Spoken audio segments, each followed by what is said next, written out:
Welcome to my channel. I'm Elizabeth Liz Muschett, and today it's the Astrology Star Sisters talking about the Aries Decans using astrology and tarot. And my astrology star sister, colleague, and friend, Joy Vernon, is joining me today. Hi, Joy. How you doing? I'm great, Liz. How are you doing? Good. It's like the month went by fast, and we're back to the next decans of a sign. I So know. that's It's cool. crazy. I It's know it spring. goes by fast. Yeah, I'm liking spring coming out for sure. So, Joy's website is joyvernon.com, and my website is alightpath.com. And um, you can contact us through that. And we enjoy hearing from you. And we're talking about the Aries decans. And the sunsets have been pretty nice. This isn't the best one, but it was one that I liked. So I added that. And Joy, can I have you start about the Aries? Yeah, absolutely. So this is a cardinal sign, and cardinal keywords include initiate, create. It's anything that you're doing to get things started, begin new projects. Aries does mark the start of the zodiac and of the astrological year. And so the ruling planet of Aries is Mars. And the element is fire, which is energetic, passionate, enthusiastic. It's a trailblazer, and it's really strongly independent. The mantra is I am, and that's again that sense of that beginning of a cycle. It's just the very first thing of that cycle is that recognition of self, and that is the I am statement. Keywords are active, aggressive, adventurous, assertive, and the caution can be just taking those things too far, overly aggressive, overly assertive, temperamental. I think childlike comes up for Aries quite a bit. Um, uh, Probably some other ones. Well, I think of Aries, it's like, um, you know, when we're born, you could say we're in the first couple of years of that Aries energy, or even the first year we're, learning to breathe. We're learning about ourselves. We learn to crawl. We learn to walk. We say our first words. So it's this exploring and learning about yourself. Yeah, love it. And we're talking about decans and sometimes referred to the decanates. And they originated in Egypt and they aligned with the fixed stars, and they're divided into three sections of about 10 degrees each. So the first 10 degrees is Decan 1, the next 10 degrees is Decan 2, and the following is Decan 3. Is there anything you'd like to add to that, Joy? And I'll just do that real quick reminder that there are different sets of rulers for the decans, and tarot works with the Chaldean order rulers. And so that if astrologers are watching and don't recognize the rulerships that we're using for the decans, that's why. It's actually an older system than the triplicity system that most astrologers learn, but it's not as well known. And it's good to know both of them, I think. So thanks for clarifying that. So we're going to jump right into Aries with a major arcana card, the Emperor, which runs from March 20th to April 19th. And I'll let you tell us about the card and the creator of this deck. Okay, awesome. And so here we have Aries, the Aries card in the deck, which is the Emperor. And this is a tarot decorative by Ciro Marchetti. And it was published by you. He self-published it originally. I assume, I actually am not 100% sure, but I'm pretty sure he self-published it originally. He does almost all of his decks that way. And then US Games picked it up after that. And so they picked it up in 2021. And I chose this deck. It is actually a Tarot de Marseille style deck. Um, and Aries to me is very succinct and to the point, and it doesn't belabor anything. It just wants to get the point across. And so I was thinking Tarot de Marseille is just real simple. It's just the suit icons, like the Four of Wands would just be four batons, which is what they're called in French, on the card. And so it's just simple, it's straightforward. And this deck follows that Tarot de Marseille uh, stylistic um, can, layout of the cards, but it includes just a tiny little picture on the pip cards, and we'll see those in a bit. Just a tiny little picture that is reminiscent of um, the generally ascribed meaning of the card, and so it shows that slightly older tradition, but with just a memory, like just a little mnemonic on it, to help people remember what the modern illustration would be for the card. And so we've got the Emperor here, and I think it's always important to recognize the things that are slightly different about the tarot than the astrology. The Emperor as a 4 is very stable, and he's throned, and in the like a Rider-Waite-Smith deck or a BOTA deck, there's he's on a high promontory, a stony outcrop, and there's stony mountains behind him. So there's a lot of kind of strong, stable energy to that, and that does play in quite a bit to how we normally interpret the Emperor. But he's still Aries. He still matches up. His letter is He, and He is Aries in the Hebrew tradition of the Sefer Yetzirah.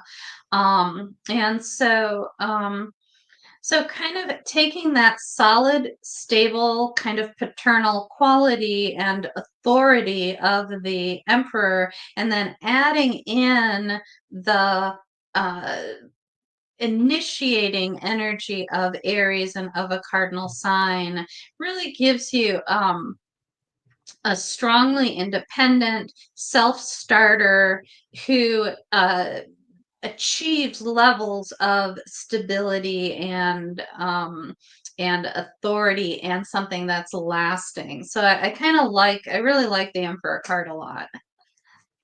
Well, and he used is rich, vibrant colors that I enjoy seeing, because it's like, he's stylized them, but it's like they're very beautiful. I really enjoy his decks.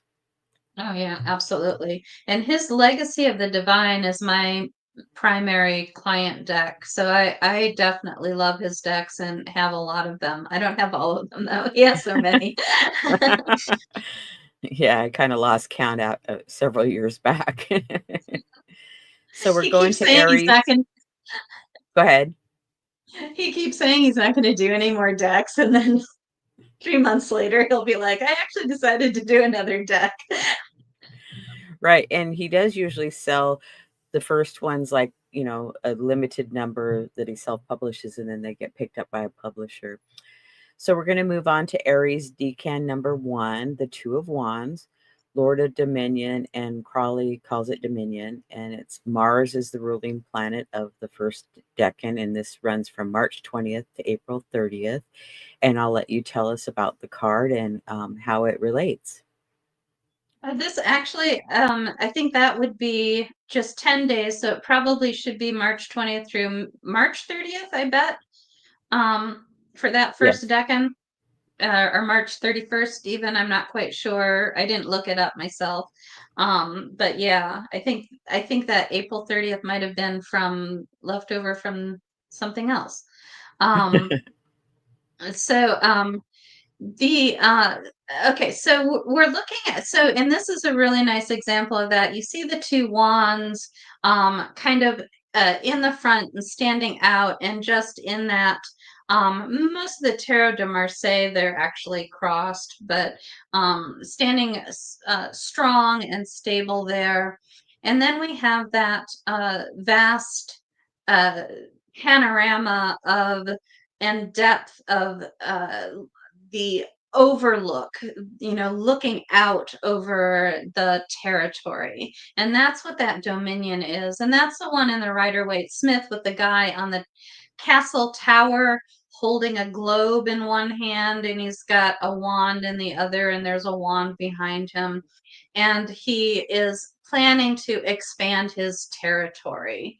And so that's what we're seeing. And this is a Mars ruled sign and a Mars ruled decan. And the previous decan, the last decan of Pisces, was a Mars ruled decan. So we get 2 Mars in a row, plus going into a Mars ruled sign. We're really building up that fire energy at the beginning of spring to help those seeds germinate and to melt the snow and the ice and to energize people and get them ready to greet the world again in the spring.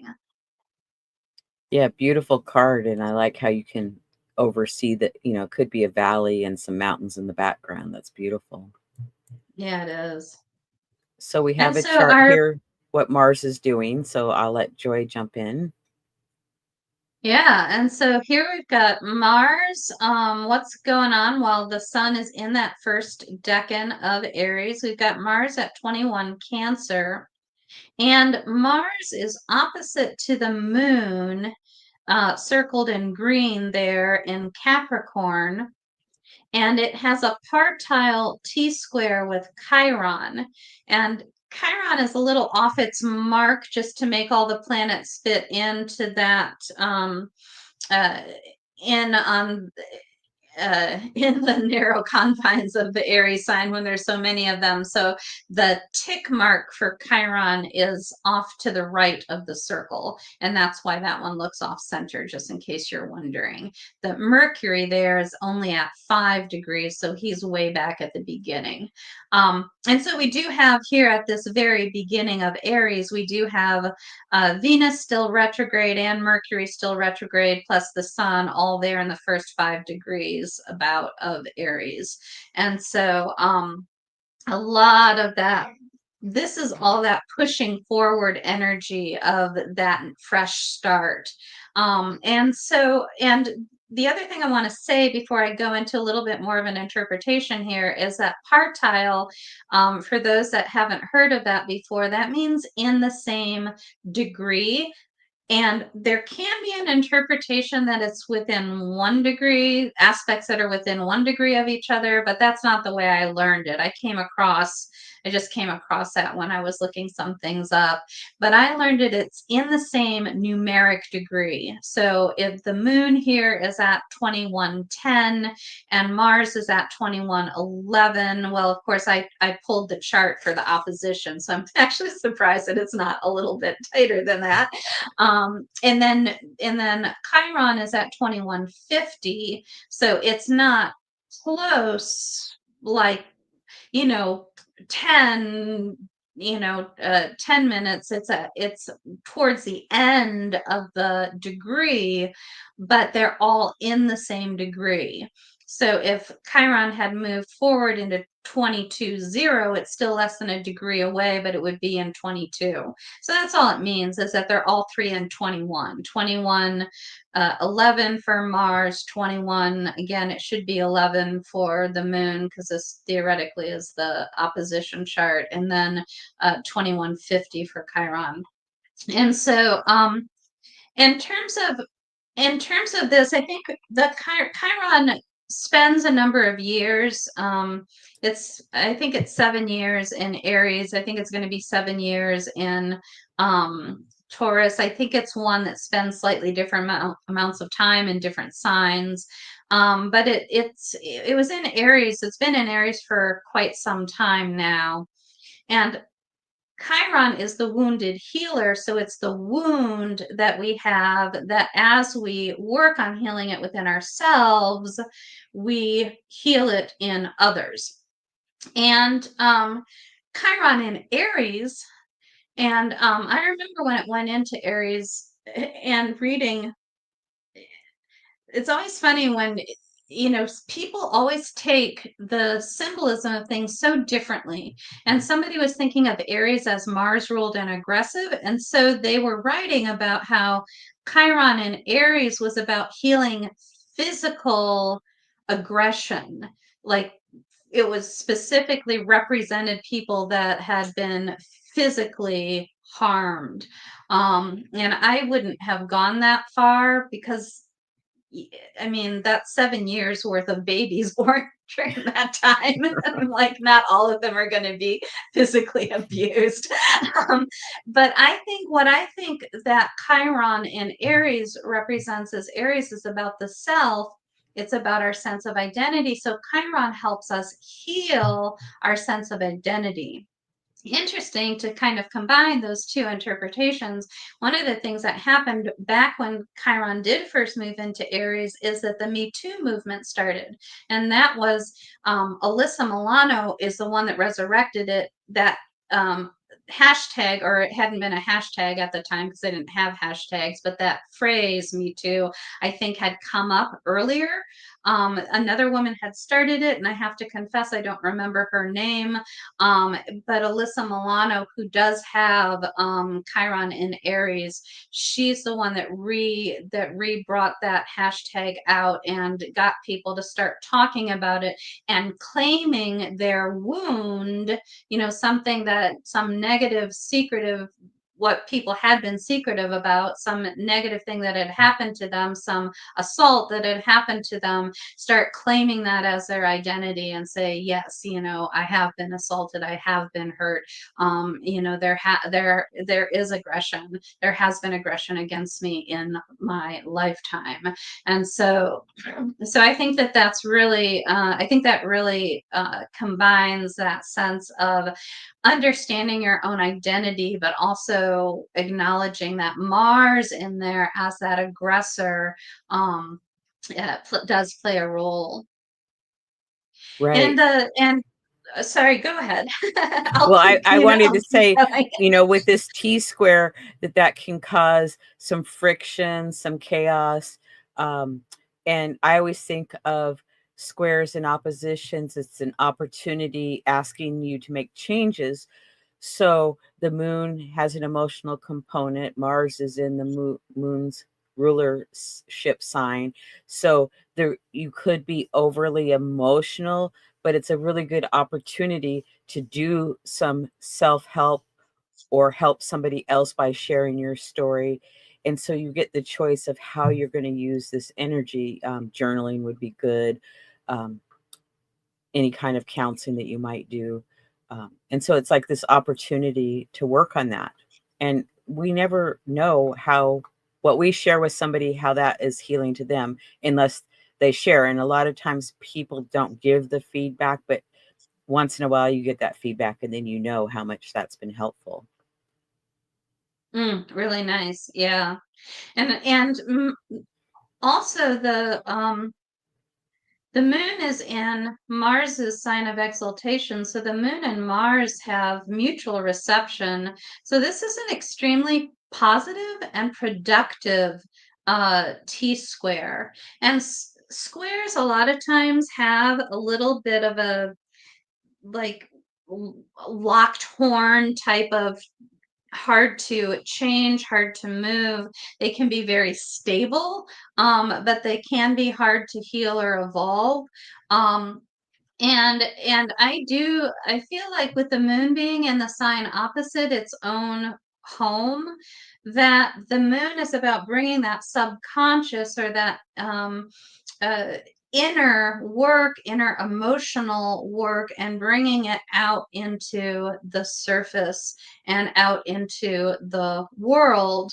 And so yeah, definitely very, very nice opportunity to do some healing.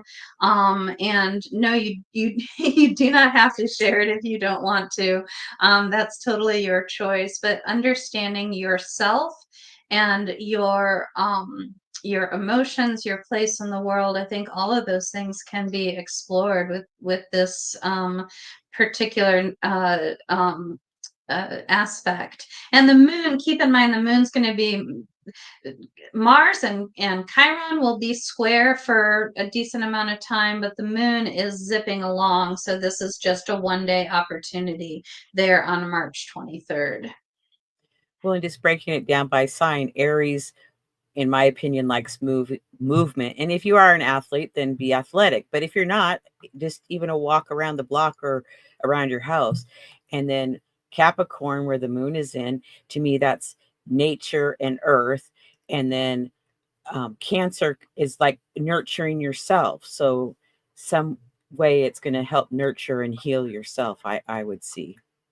Love it. Love it. Yes. Okay, and we're going to go on to Aries Decan number 2, which is the Three of Wands. And I'll let you just dive into it.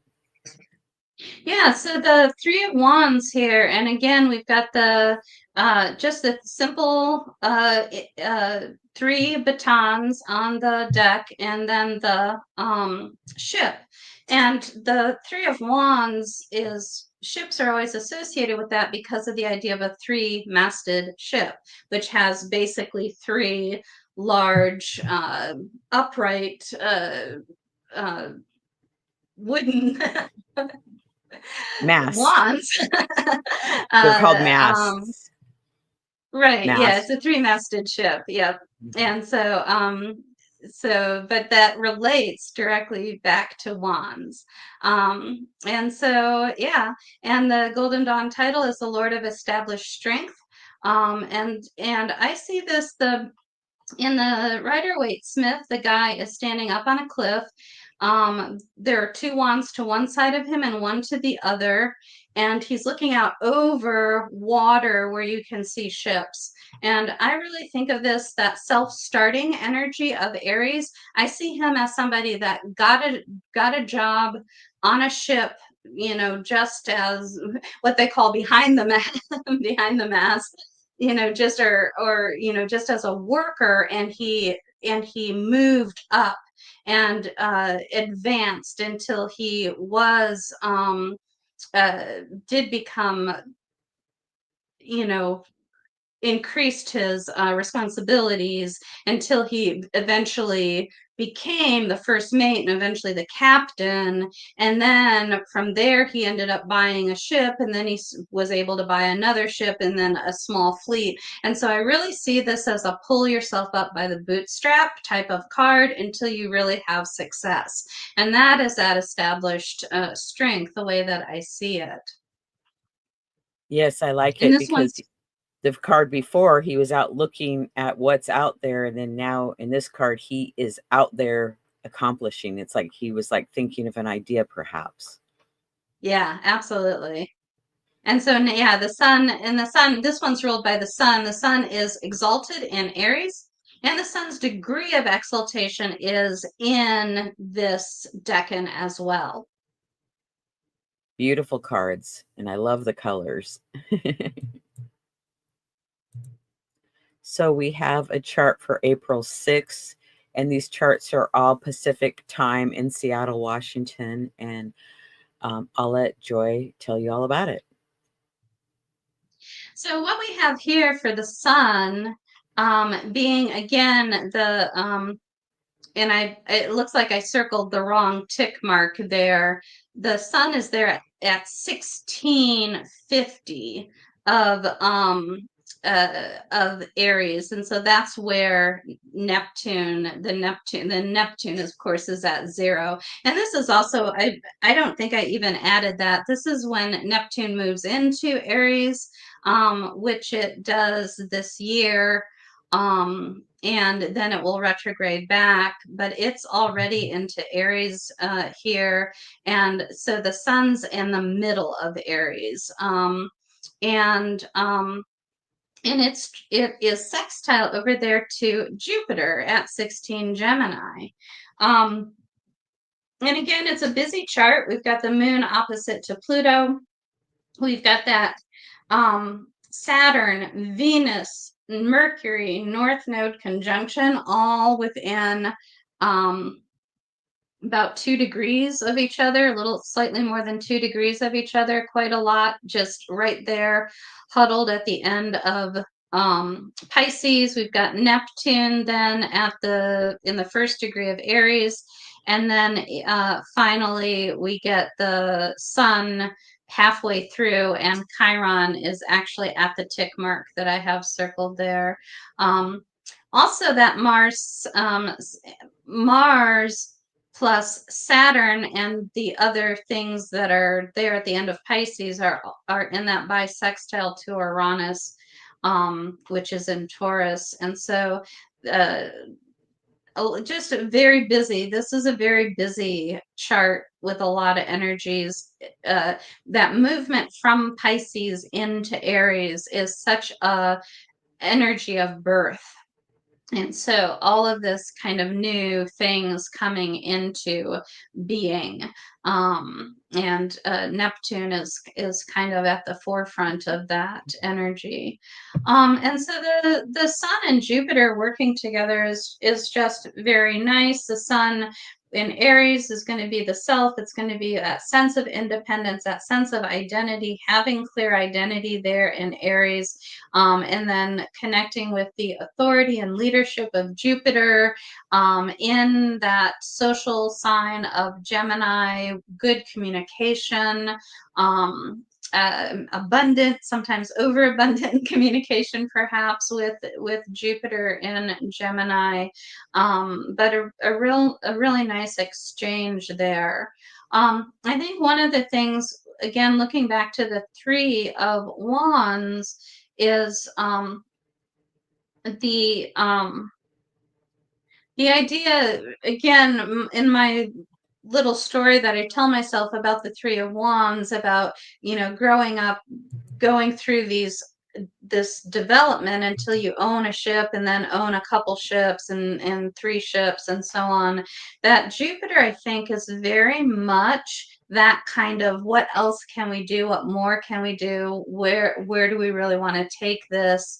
And gives you the luck that you need, and the, maybe with Gemini, the adaptability that you need as well, and just a little bit of courage to, Aries gives you courage, but Jupiter shows you how to use it wisely. And so yeah, it's a good time to grow something. Definitely a good time to grow something. Well, and I like this energy that it's shifting from Pisces, kind of more of an emotional sign or feeling sign, to Aries. And it's like, we're in springtime in the northern hemisphere, so getting out there and, working in our yard or our garden, or, the days are getting longer, so maybe you go to a park or for a walk in nature, etc. And I did want to mention the moon opposite Pluto, because Mars and Pluto have had two oppositions already, and we're going to have another one. I believe it's later in April. That So it's kind of, I always think of it as ringing that bell with the Mars opposite Pluto, but the moon is there, kind of like touching that degree and us, awakening us to that energy. And it is a fixed sign. And then you mentioned Neptune moving into Aries. It's time for some new dreams and visions, perhaps.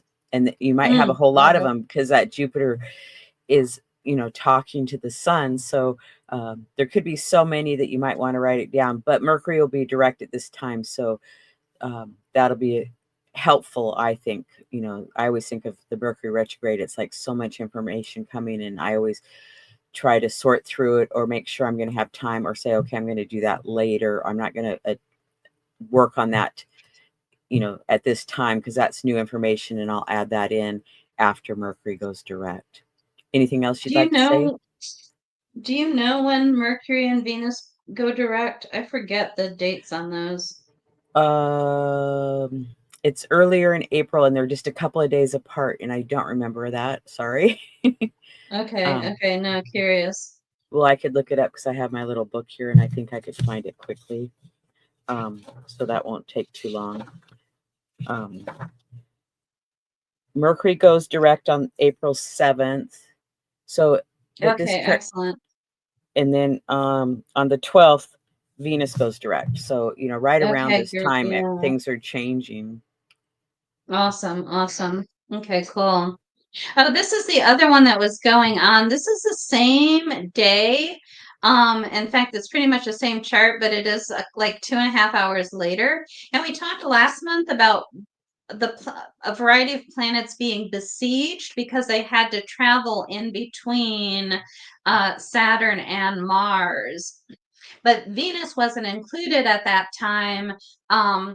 But now is when she finally moves into that position, and she's going retrograde. So we have Mars there in Cancer on the right-hand side of the chart, sending his baleful ray over there to Venus. And Mars, Venus, and Saturn are all at 25 degrees.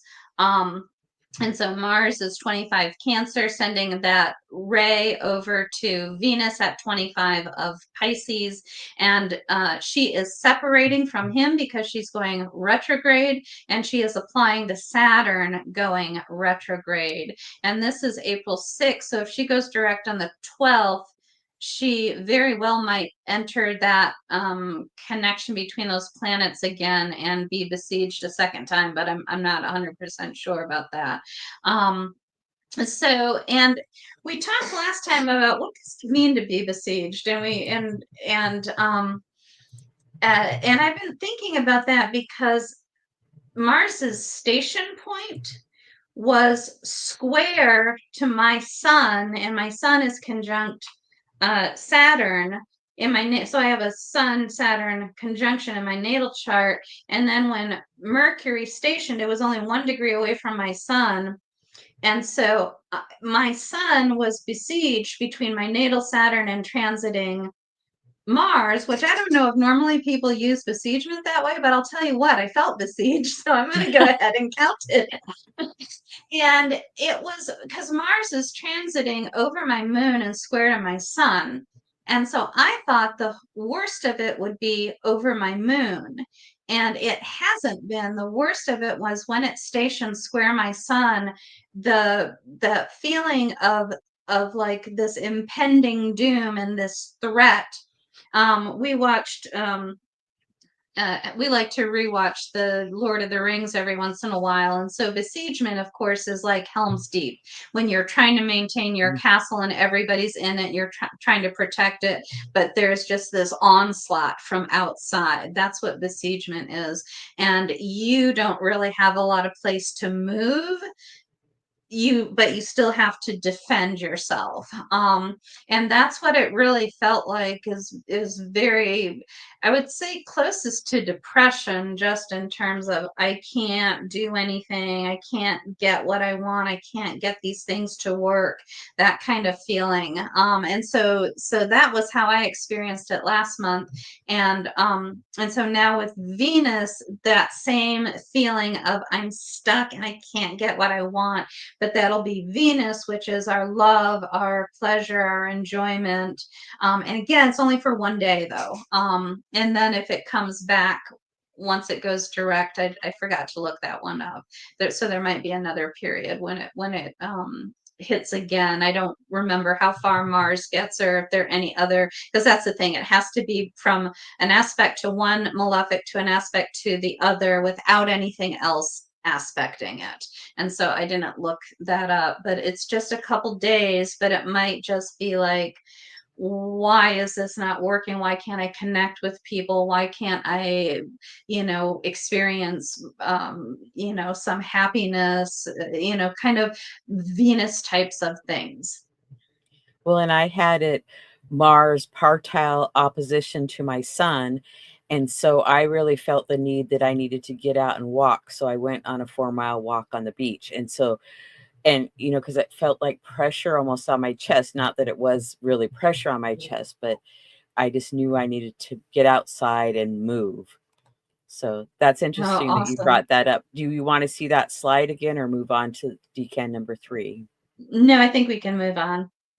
Okay, so here we go. So we have Aries Decan number 3 with the 4 of Wands, and I'll turn it over to Joy. Yeah, and so in the Golden Dawn, this is called the Lord of Perfected Work. And Crowley calls it completion, which is a little bit more to the point, and most of his keywords are. I like the Golden Dawn ones better because they make you think about it. They're like perfected work. What does that mean exactly?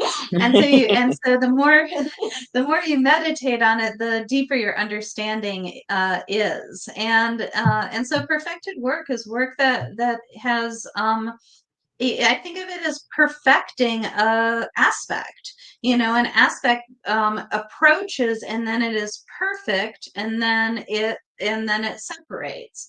And so perfected work, as you've been working and working towards doing something, and then it's perfected when it becomes accomplished. This is it. This is what we were going for. And so that's the main interpretation that you'll find with that Four of Wands, is that sense of achievement, that sense of this is exactly what we want. And in the Rider-Waite-Smith, it shows kind of a wedding ceremony. That's another thing that will be used, because the Four Wands uh, can be symbolic of the wedding canopy in a marriage ceremony. And so there's more of that sense of celebration. But other decks, for instance, my Tarot of the Old Path that I really like, shows a little bit closer to this, with a man and a woman and a child. And the child is holding, the man holds one wand that's actually a pitchfork, and the woman holds another one that I think is a broom. And then the child holds two, but they're in a V. So it looks like a plow. And so it's this idea of plowing the land, which is very much an Aries thing. That is the Mars energy of Aries. In fact, Aries, the shape of it, which of course is a ram's head and the horns, but it also can be the furrow of a plowed field. And Mars, with its, if you think of Mars and put it downward pointing, so its little arrow is pointing into the furrow, you can see the seeds being planted and even germinating and sending their roots down into the field. So this is definitely a time of growth and opportunity, and the looking forward to our successes and our achievements during the year. So really, yeah, really nice card. And I like that this card alerts us a little bit more to that Tarot of the Old Path interpretation than just this simple celebration. Right, reaping the rewards of the hard work you've put in. Yeah, yeah. And so this So we one's have a ruled by Venus. go ahead. This one's ruled by Venus. And so we've got Venus there at 24 degrees of Pisces. And I did manage to get the right tick mark circled there. And we've got this grand water trine between Venus over there to Mars at the end of Cancer, and then the moon in Scorpio. And again, with the moon being part of our aspect configuration here, it is a fast one, but this happens on tax day. So this is April 15th. We do have not only that grand trine, but we have a kite over to Uranus and Taurus, and a second kite down to the south node in Virgo. So that gets us, and Pluto is just kind of out of alignment of that at 3 degrees of Aquarius. If it had been back at the end of Capricorn like it was last year, not that wishes were horses. We don't want it back there anyway. We like it in Aquarius. Then we'd have that full grand sextile. I'm always like, is there any way I can get everything activated all at once in a chart? So yeah, the sextiles and the trines have a sense of ease, a sense of generosity, a sense of movement to them. And the water trine is it's great for intuition. It's great for the movement of emotions, hopefully positive ones. Although on tax day, you never know. This feels, though, it really does feel like our Four of Wands. It feels a little celebratory to me. I think that overall, this is looking like a really nice chart. So I already did my taxes. I'm very happy. I am complete with that. But if you put it off to the last day, it's definitely going to be a day to have a little celebration. Well, and I would say it's good for people that are in relationships. Um, whether it's a marriage or a partnership or even a business partnership, it's probably a really good day for those things. And I would suggest maybe get your taxes done before the 15th. Don't wait till the last minute, because that moon opposite Uranus, it's like computers could crash, or who knows what would happen, but there might be an Yeah. issue. Yeah, and I've got my mom's taxes done and mine are almost done, so it's like I've done my tax obligation for the year. So, yeah, get the taxes done a little bit early, and um, maybe some good communication or new ideas in a relationship. Might be a good day to, um, if it was a romantic relationship, to do a picnic on your porch or something, out in nature, something fun. You ready to go Yeah, on to the I love next that. one? Yeah, and yeah, really good reminder that about the moon opposite Uranus for sure. Yeah, get them done, get your taxes done early, so that Or you can celebrate. send them the day before. Yeah. Okay, and then we have the Aries court card. Oh, so pretty. Yeah, yeah. These are just really lovely, and she's got the even a little bit of a nod to the Four of Wands there, outlining the supports of her throne, and that flame colored drape hem, that kind of handkerchief hem on that dress, just very, very beautiful card. And so Queen of Wands is our Aries card. She's the last decan of Pisces and the first two decans of Aries. I use a slightly simpler system where I don't use the previous decan part. I just use the main one. So she's my Aries card. And and yeah, you can just really see the energy and the authority, and a little bit of that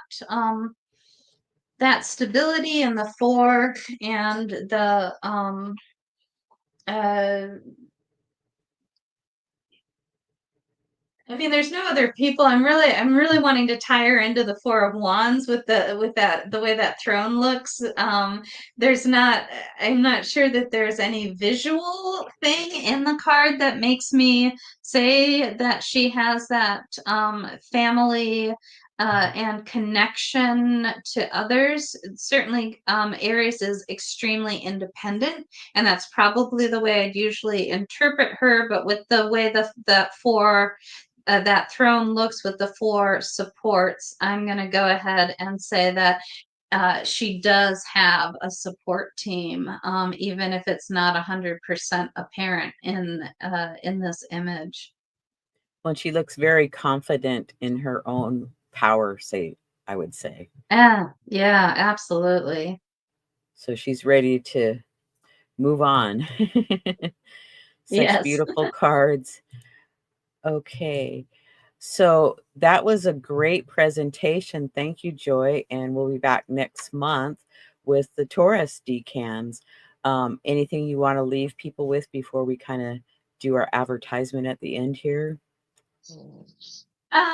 Yeah, I think it's probably worth mentioning. I didn't actually include it on the slide, but Venus is debilitated um in Aries, because Mars was nice and strong. The Sun had its exaltation degree, but Venus is debilitated here.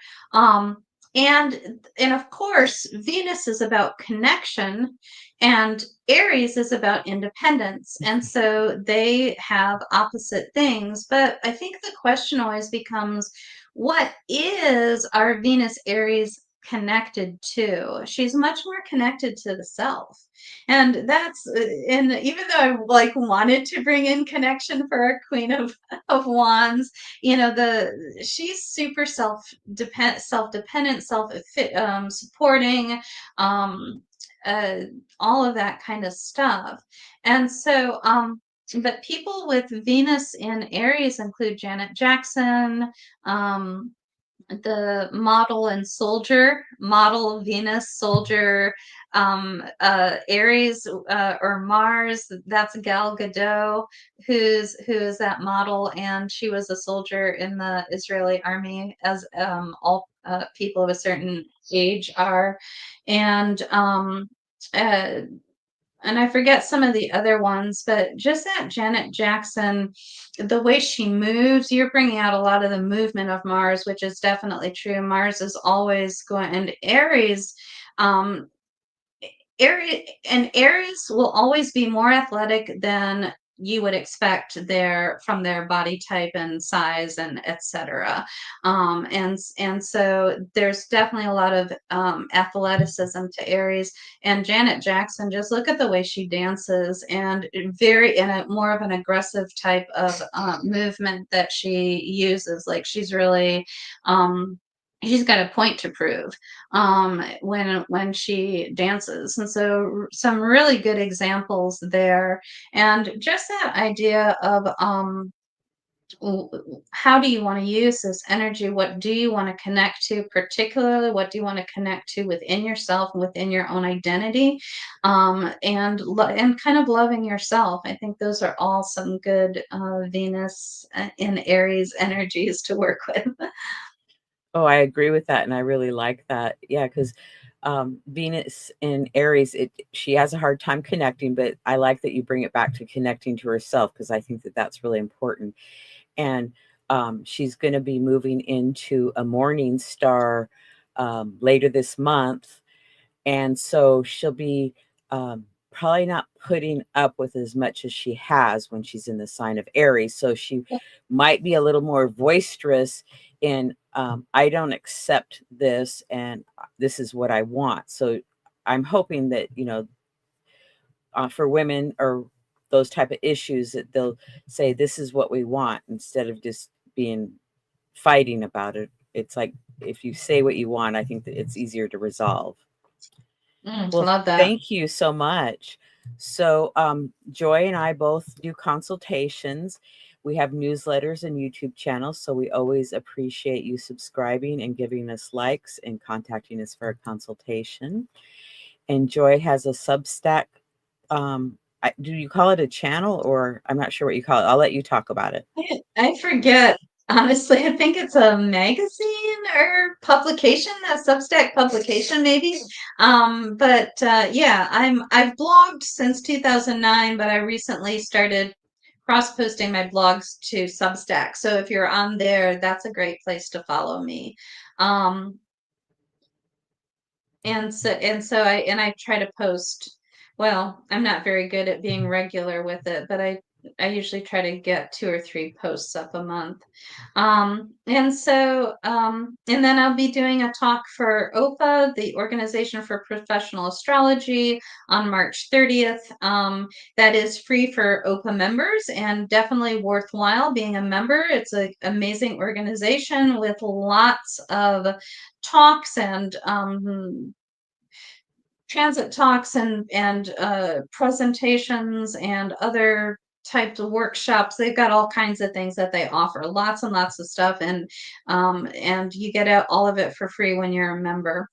But it's only $15 for non-members, and there is a recording available. And I'm going to be talking about the 4 elements and how to really experience them, so that it's more visceral and in our body and less just analytical and just keywords for everything. And we're actually feeling those elements, and it really helps bring the chart to life. Yes, and I enjoy the OPA organization, and I'm a member. I believe it's $80 a year, and the talks are almost one a week. And if you can't attend live, they send you the link so you can watch at your convenience. So, if you watched very many, it would pay for itself in just a short time. And upcoming episodes. So there's still a couple of 2025 astrological highlight shows to do. A new show, Cosmic Connections Using Relationships, Magical Astrology. Justin and I do the astrology forecast and the full moon forecast each month, and Chiron asteroid series from time to time. The Astrology Star Sisters. We have Chinese astrology. Joy joins me for Decans using astrology and tarot, dwarf planets, fixed stars, planet stationing, Uranian astrology, and a Venus star point episode coming up on Sunday. And I will be on Talk Cosmos on March 30th at 1 p.m. And you can watch it live on my channel or at a later time. And I want to thank Joy again, and I want to thank all of you that have been watching live and those that come back. We appreciate your support, and give us a like. So to get a hold of Joy, it's joyvernon.com, and my website is alightpath.com. And we're going to say goodbye for now, and thanks for joining us, and we'll see you next time.